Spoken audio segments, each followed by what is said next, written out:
Hello friends, welcome to my YouTube channel Daksha Ankuram, जहां पे knowledge और स्किल दोनों जर्मिनेट करते हैं। आज हम अपने इस वीडियो में रीजनिंग का एक चैप्टर है जिसका नाम है डाइस, उसको पूरा का पूरा क्लियर कर लेंगे। ठीक है, जानेंगे डाइस को सॉल्व करने का तरीका, डाइस के प्रकार, डाइस कितने टाइप्स के होते हैं। और अगर आप मेरे इस वीडियो को एक बार देख लेते हैं तो आपको कहीं और कोई वीडियो देखने का कोई ज़रूरत नहीं पड़ेगा।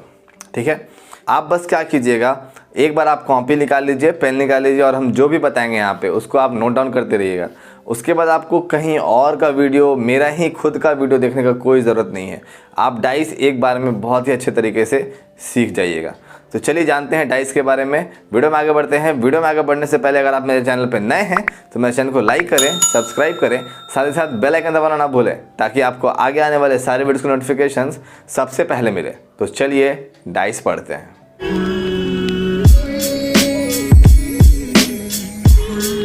तो फ्रेंड्स, डाइस जो हम पढ़ेंगे वो एसएससी, रेलवे और बहुत सारे कॉम्पिटिटिव एग्जाम्स में आता है। और जो क्वेश्चंस आता है उस क्वेश्चन का वेटेज 2-3 नंबर का तो होता ही होता है, और वो 2-3 नंबर हम लोग नहीं छोड़ने वाले हैं। ठीक है, तो चलिए वीडियो में आगे बढ़ते हैं। तो फ्रेंड्स, डाइस होता क्या है? तो आप लोगों ने क्यूब को देखा होगा। तो dice is normally a extension of cube. Dice cube का एक विस्तृत रूप है। क्यूब को ही डाइस बनाया गया है या फिर पासा बनाया गया है। ठीक है, ये रहा आपका क्यूब। तो जान लेते हैं कि क्यूब कैसा होता है। ठीक है, तो क्यूब का शेप इस तरह से होता है। मैं आपको ये भी एक रूबिक्स क्यूब है और ये भी सेम उसी के तरह का है। ठीक है, तो देखते हैं क्या क्या है उसमें। सबसे पहले यहाँ पे 3 चीज़ लिखा हुआ है, सरफेस, कॉर्नर और एज। जो भी क्यूब का सतह होता है, ठीक है, सरफेस होता है, वो टोटल होता है 6। ठीक है, जैसे ये एक रूबिक्स क्यूब है जिसको हम लोग क्यूब बोलते हैं। इसका ये पार्ट है क्या? सरफेस। ठीक है, ऐसा चारों तरफ होता है और टोटल कितना सरफेस होता है? 6। इसीलिए आप लोग पासा में भी सिर्फ 6 तक ही नंबर देखते होंगे, 1 2 3 4 5 6।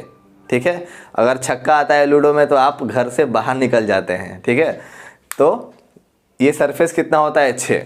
ठीक है, एक क्यूब का जो कॉर्नर्स होता है वो कितना होता है? टोटल 8। तो 4 आपको तो यहाँ दिख रहा है और 4 यहाँ पे है। ठीक है, तो कॉर्नर होता है 8। सरफेस का मतलब होता है सतह, कॉर्नर मतलब कोना। ठीक है, अगर आप जिस रूम में बैठे हैं उस रूम के चारों तरफ देखते हैं तो आपके रूम का भी सिर्फ 4 ही कोना होगा एक साइड, और 4 कोना एक साइड, टोटल 8 कोना। ठीक है, तो क्यूब का भी कितना होता है? 8 कोना, यानी 8 कॉर्नर्स। और एज मतलब 2 सरफेस को जोड़ने वाला एक किनारा।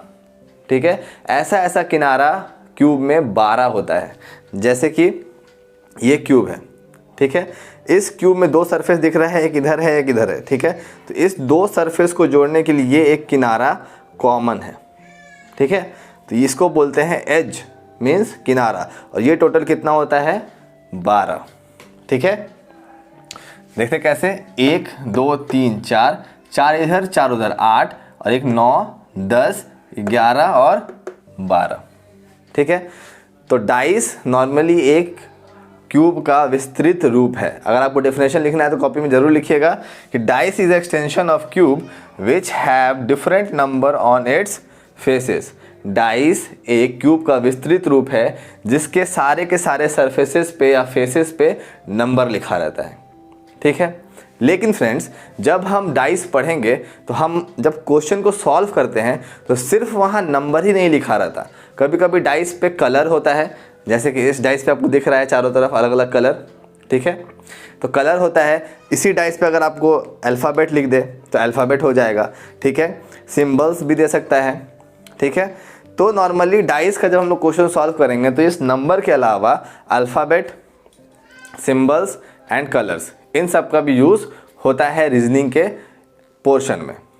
ठीक है, तो फ्रेंड्स, आपको हम एक यूनिक चीज़ बताते हैं। देखिए, जैसे ये एक डाइस है, इसको हम डाइस मानेंगे। अब ये एक डाइस है, तो अगर आप इस डाइस को ध्यान से देखें और सिर्फ एक तरफ से देखें, मतलब आप उधर बैठे हैं स्क्रीन के उस तरफ, अगर आप स्क्रीन के उस तरफ से इस डाइस को देखते हैं, ठीक है, तो आप एट अ टाइम सिर्फ एक बार में डाइस का 3 सतह ही देख सकते हैं। क्या आपको दिख रहा है वो 3 सतह? देखिए, ये अगर आप देख रहे होंगे तो आपको सिर्फ ये दिखेगा, ये दिखेगा और ये दिखेगा। आप 3 सतह देख पा रहे हो। देखिए, ठीक है, तो ये एक नोट करके लिख लीजिएगा, 100 रुपया वाला note. We can see 3 faces of dice at a time. ठीक है, लिख लिया आप लोगों ने। चलिए आगे बढ़ते हैं। तो फ्रेंड्स, डाइस में हम लोग क्या पढ़ने वाले हैं? तो सबसे पहले हम लोग डाइस में पढ़ने वाले क्लासिफिकेशंस ऑफ डाइस, पासा के प्रकार, कितने टाइप्स के डाइस होते हैं वो पढ़ेंगे, और उनसे कैसे कैसे क्वेश्चंस आते हैं और कैसे कैसे क्वेश्चन सॉल्व करेंगे वो सारा चीज़ देखेंगे। ठीक है, फिर हम लोग दूसरा पढ़ेंगे rules to solve dice. Dice को सॉल्व करने का क्या क्या रूल होता है, क्या क्या तरीका होता है, ठीक है, क्या क्या नियम है, क्या नियम बनाया गया है डाइस को सॉल्व करने के लिए, वो देखेंगे। नॉर्मली जब 4 डाइस वाला क्वेश्चन आ जाता है तो बच्चे क्या होते हैं, कंफ्यूज हो जाते हैं कि 4 डाइस है, आपको कौन सा नंबर का क्या अपोजिट होगा, कैसे नंबर निकालेंगे, मिसिंग नंबर कैसे निकालेंगे। तो ये सारा इंपॉर्टेंट क्वेश्चन होता है जिसमें रूल्स का याद होना बहुत ही ज़रूरी है। तो हम लोग रूल्स देखेंगे। तीसरा हम लोग पढ़ेंगे ओपन डाइस के बारे में, पासा का खुला रूप। जब पासा को हम लोग खोल देते हैं, जैसे ये पासा है, इसको हम लोग चाहेंगे तो खोल सकते हैं। ठीक है, इसको ऐसे खोल देंगे, इसको ऐसे खोल देंगे, इसको फिर बाहर खोल देंगे, तो ये खुल के क्या हो जाएगा, एक प्लेन सरफेस की तरह बन जाएगा। फिर उसको जब वापस ऐसे ऐसे कवर करेंगे तो वो क्या बन जाएगा, दोबारा एक डाइस बन जाएगा। तो वही हम लोग पढ़ेंगे, और उस पर क्वेश्चन आता है, और उस पर भी बहुत अच्छा क्वेश्चन आता है जिसको जानना बहुत ही ज़रूरी है, और ट्रिक से उसको भी जानेंगे। ठीक है, नॉर्मली इसमें हम लोग एक चीज़ ये देखेंगे कि जो दिखेगा हम लोग वही बनाएंगे। ठीक है, जैसे जो दिखता है वो बिकता है, उसी तरह से जो दिखता है वही बनता है रीजनिंग में, उसके अलावा कुछ नहीं बनता रीजनिंग में। ठीक है, रीजनिंग में आपको जो दिख रहा है वही सही है, जो नहीं दिख रहा है वो गलत है। तो चलिए सबसे पहला टॉपिक हम लोग कवर करते हैं, क्लासिफिकेशन ऑफ डाइस, पासा के प्रकार। तो पासा का नॉर्मली 2 प्रकार होता है, 2 टाइप्स का पासा होता है। एक होता है नॉर्मल डाइस और एक होता है स्टैंडर्ड डाइस। नॉर्मल डाइस को हिंदी में बोलते हैं सामान्य पासा, स्टैंडर्ड डाइस को हिंदी में बोलते हैं मानक पासा। और सामान्य पासा और मानक पासा क्या होता है, चलिए जानते हैं।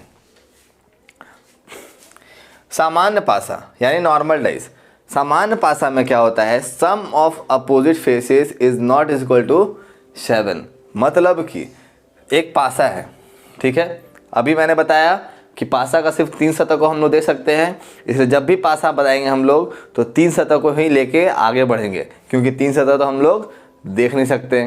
ठीक है, तो लिखा है sum of opposite faces is not is equal to 7, यानी कि अपोजिट फेसेस का जो सम होगा, जोड़ होगा, वो 7 नहीं होगा। किसमें, नॉर्मल डाइस में। अगर आपको लिखना है तो जरूर लिखिएगा। ठीक है, sum of opposite faces is not is equal to 7। जैसे कि 6 है तो 6 का अपोजिट कुछ तो होगा। ठीक है, तो अगर 6 का अपोजिट जो भी हो, जो भी नंबर होगा 6 का अपोजिट, अगर उसको जोड़ेंगे तो वो 7 नहीं आएगा नॉर्मल डाइस में। ठीक है, लेकिन sum of adjacent faces is equal to 7। Adjacent side मतलब, एडजेसेंट फेस मतलब है कि अगल बगल वाला फेस। ठीक है, एडजेसेंट मतलब होता है जस्ट उसके बगल वाला। ठीक है, तो जस्ट बगल वाले फेसेस का जोड़ हमेशा 7 होगा। किसमें, नॉर्मल डाइस में, सामान्य पासा में। देखिए जैसे कैसे, जैसे 1 + 6 7 है ना, तो ये इसको फुलफिल कर रहा है ना, 1 + 6 = 7। ठीक है, इसको क्या किया, फुलफिल कर दिया कि अगल बगल का नंबर क्या है, 7। लेकिन अपोजिट इसका 7 नहीं होगा। अगर कुछ भी नंबर होगा तो इसका अपोजिट 7 नहीं होगा। ठीक है, अगर 6 का अपोजिट पूछ दिया जाए नॉर्मल डाइस में, 6 का अगर अपोजिट पूछ दिया जाएगा नॉर्मल डाइस में, तो इसका नंबर 1 3 को छोड़ के कुछ भी हो सकता है। ठीक है, 2 4 और 5 अपोजिट, मतलब 6 का विपरीत। ठीक है, 2 4 5 कुछ भी हो सकता है। क्यों, 6 7 8 7 नहीं है, 6 + 4 10 7 नहीं है, 6 + 5 कितना 11 अभी भी 7 नहीं है। इसीलिए कहा जाता है कि sum of opposite faces is not equal to 7। जिसका अपोजिट फेस को अगर हम जोड़ दें और 7 नहीं आए तो ही उसका क्या होगा, वो अपोजिट नंबर होगा। ध्यान में रखिएगा इस चीज़ को, लिख लीजिएगा जरूर इसको नोट बना के, 100 रुपये वाला। ठीक है, समझ में आ गया होगा कि सामान्य पासा में अगल बगल का नंबर को जोड़ने पे 7 आ जाए तो वो सामान्य पासा है, नॉर्मल डाइस है। अगर अपोजिट नंबर को जोड़ने पे 7 नहीं आए तो वो सारा का सारा उसका अपोजिट हो सकता है, लेकिन कंफर्म हम लोग नहीं बता सकते कि कौन सा अपोजिट होगा। अगर ऑप्शन में इन तीनों में से कोई नंबर होता तो ऑप्शन को टिक मार देते, क्वेश्चन से हो जाता। ठीक है, चलिए अब देखते हैं स्टैंडर्ड डाइस मतलब मानक पासा। मानक पासा में क्या बोलता है, ठीक इसका विपरीत, ठीक इसका अपोजिट यहाँ पे डेफिनेशन है कि sum of opposite faces is equal to 7। ठीक है, जैसे कि 6 है तो 6 का अपोजिट फेस जो भी होगा अगर उन दोनों को जोड़ते हैं तो क्या आएगा, 7 आएगा। जैसे 6 का अपोजिट फेस को अगर जोड़ना होगा तो हम किसको जोड़ेंगे, 1 को, तो क्या आ जाएगा, 7 आ जाएगा। दिख रहा है 6 + 1 इज इक्वल टू 7, यानी कि 6 का अपोजिट क्या होगा,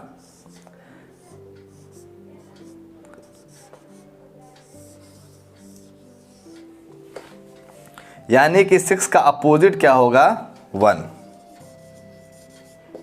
ठीक है, यानी कि 6 का अपोजिट क्या होगा, 1। उसी तरह से 2 का अपोजिट होगा 5,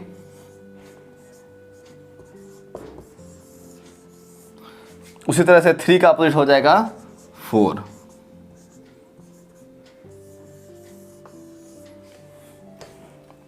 ठीक है, यानी कि समझ में आ रहा है आप लोगों को ना कि अगर मानक पासा के किसी भी सतह के नंबर को अगर जोड़ते हैं उसके अपोजिट वाले सतह से तो उसका वैल्यू 7 आना चाहिए। ठीक है, वो 7 के बराबर होता है। ठीक है, sum of opposite faces is equal to 7। Opposite faces का जोड़ हमेशा का हमेशा क्या होगा, 7 होगा। ठीक है, अब दूसरा, sum of adjacent faces is not equal to 7। उनके बगल का कोई भी नंबर को अगर जोड़ देंगे तो 7 नहीं होगा। ठीक है, 6 + 2 कितना होता है, 8। 3 + 2 कितना होगा, 5। 3 + 6 कितना होगा, 9। तो 7 किसी में नहीं आ रहा है। ठीक है, तो क्या होगा, sum of adjacent faces is not equal to 7। ये दोनों पॉइंट्स इन दोनों डाइस को क्या करता है, सिद्ध करता है, बताता है। ठीक है, तो आपने अच्छे से समझ लिया इसको, नॉर्मल डाइस और स्टैंडर्ड डाइस, सामान्य पासा और मानक पासा। ठीक है, इसका मैंने हिंदी नहीं लिखा है, मन करे तो आप हिंदी में भी लिख लीजिएगा, बहुत अच्छे से बताए हैं आपको। ठीक है, इन दोनों को मद्देनजर रखते हुए हम क्या करेंगे, क्वेश्चन को सॉल्व करेंगे। अब क्वेश्चन किस तरह से देता है एग्जाम में वो देखेंगे। क्वेश्चन देखने से पहले एक नोट और लिख लीजिए कि we can take out opposite faces of standard dice. Standard dice का हम लोग क्या कर रहे थे, अपोजिट फेसेस को बता पा रहे थे ना, लेकिन हम लोग नॉर्मल डाइस के अपोजिट फेसेस को कंफर्म नहीं बता पा रहे थे। ठीक है, तो चलिए फ्रेंड्स एक क्वेश्चन देख लेते हैं और फिर हम लोग बढ़ेंगे किस पे, रूल्स ऑफ डाइसेस पे। ठीक है, जल्दी से कोई क्वेश्चन देख लेते हैं। Take out opposite of all faces. अगर आपको क्वेश्चन आ गया एग्जाम में कि इनमें से सब सरफेसेस का क्या कीजिए आप, अपोजिट बताइए, मतलब विपरीत सतह बताइए। तो नॉर्मल डाइस लिखा रहेगा, स्टैंडर्ड डाइस लिखा रहेगा वहाँ पे। ठीक है, तो अगर नॉर्मल डाइस लिखा रहेगा तो हम लोग ऑप्शंस में से देख के पता करेंगे कि उसका अपोजिट वहाँ पे है कि नहीं, क्योंकि हम लोग पता नहीं कर सकते हैं नॉर्मल डाइस का अपोजिट। तो अगर 3 दिया रहेगा तो 3 का अपोजिट क्या हो सकता है, 1 भी हो सकता है, 4 भी हो सकता है, 6 भी हो सकता है। उसी तरह से 2 दिया, 2 का बोलेगा तो 2 का क्या हो सकता है, 1 हो सकता है, 4 हो सकता है, 6 हो सकता है। और 5 का भी अपोजिट क्या होगा, 1, 4 और 6। मतलब 3 का अपोजिट भी इन तीनों में से कोई एक, 2 का भी अपोजिट इन तीनों में से कोई एक, 5 का अपोजिट इन तीनों में से कोई एक ही होगा।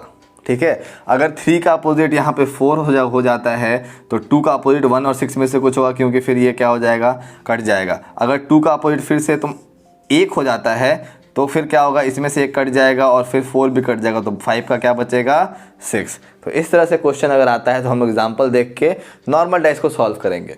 ठीक है, लेकिन अगर स्टैंडर्ड डाइस दे देता है तो स्टैंडर्ड डाइस में क्या लिखा था कि sum of opposite faces is equal to 7, यानी इसमें साफ साफ हम बता सकते हैं कि 1 का अपोजिट 6, आप लोग साथ साथ बताते रहिएगा क्या हो जाएगा, 5 का अपोजिट जल्दी 2, ठीक है, 3 का अपोजिट 4। ठीक है, आप लोगों ने बिल्कुल सही बताया। ठीक है, तो समझ में आ गया कैसा क्वेश्चन आता है। अब इसी में क्या होता है, 2 डाइस 3 डाइस 4 डाइस दे देता है और हम लोग उसको सॉल्व नहीं कर पाते, तो उसी को सॉल्व करने का क्या होता है, रूल होता है। ठीक है, तो अब हम लोग क्या पढ़ेंगे, रूल्स ऑफ डाइस। तो फ्रेंड्स आपको डाइस का ये पार्ट बहुत ही अच्छे से समझ में आ गया होगा। अगर नहीं से कुछ भी समझ में आया हो, कुछ भी दिक्कत हो तो ज़रूर कमेंट कीजिएगा, हम आपको ज़रूर कमेंट पे रिप्लाई देंगे और आपको उस चीज़ का समाधान ज़रूर से ज़रूर निकालेंगे, सॉल्यूशन ज़रूर से ज़रूर निकालेंगे। तो फ्रेंड्स अगर आपको मेरा ये वीडियो अच्छा लगता हो, पसंद आया हो, नॉलेजेबल लगा हो तो अपने फ्रेंड्स को ज़रूर शेयर कीजिएगा और उन लोगों तक भी ये क्या कीजिएगा, नॉलेज को पहुँचाइएगा। ठीक है फ्रेंड्स मिलते हैं आपसे अगले टॉपिक पे अगले वीडियो में। तब तक के लिए जय हिंद, वंदे मातरम। Abhishek Kumar signing off.